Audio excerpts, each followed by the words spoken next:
ہمارا فون ہمیں راستوں میں رہنمائی، سالگرہ کے دن یاد رکھنے، معلومات حاصل کرنے سمیت لمحوں کو قید کرنے میں مددگار ہے۔ لیکن کیا آپ جانتے ہیں کہ فون پر بہت زیادہ انحصار کرنا آپ کی یادداشت کو بری طرح متاثر کر سکتا ہے؟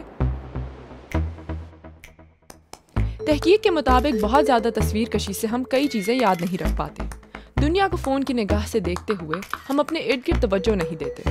کوئی چیز کیسا احساس دیتی ہے، مہک، آوازیں، یہ سب ہمارے ذہن میں معلومات کی ایک ایسی کڑی بنا دیتی ہیں جو طاقتور طویل مدتی یادداشت تخلیق کرتی ہے۔ مگر اسمارٹ فون ہماری توجہ کا مرکز بدل دیتے ہیں۔ تحقیق یہاں تک کہتی ہے کہ جب ہم کسی لمحے کا عکس کسی کے ساتھ شیئر کرنے کی غرض سے کیمرے میں محفوظ کرتے ہیں تو بہت ممکن ہے کہ ہمیں صرف وہ لمحہ یاد رہ جائے، لیکن وہ تجربہ یا احساس نہیں جس سے اس وقت ہم گزرے تھے۔ ہم اپنی اندرونی زندگی کو بیرونی نگاہ سے دیکھنے لگے ہیں۔ یہاں ایک فائدہ بھی ہے۔ نظروں سے گزرنے والی چیزوں کے معاملات میں ہماری یادداشت مضبوط ہو رہی ہے۔ ایک مطالعے کے مطابق عجائب گھر میں آنے والے جو لوگ عکس بندی کر رہے تھے، انہوں نے نہ صرف دوسروں کے مقابلے میں زیادہ اشیاء دیکھیں بلکہ کسی بھی شے کی تفصیلات پر بھی زیادہ توجہ دی۔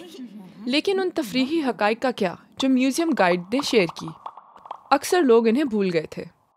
ایک اور مسئلہ ہے اور وہ ہے حاصل ہوئی معلومات کا بوجھ کم کرنا۔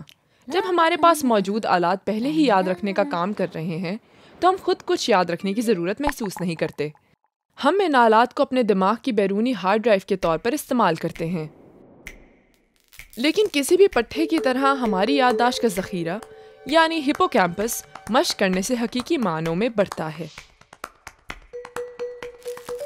کیا آپ کو کوئی فون نمبر زبانی یاد ہے؟ یا کیا آپ شہر کے راستے بغیر فون کے کھوج سکتے ہیں؟ کیوں نہ ایک دن ایسا کرنے کی کوشش کی جائے۔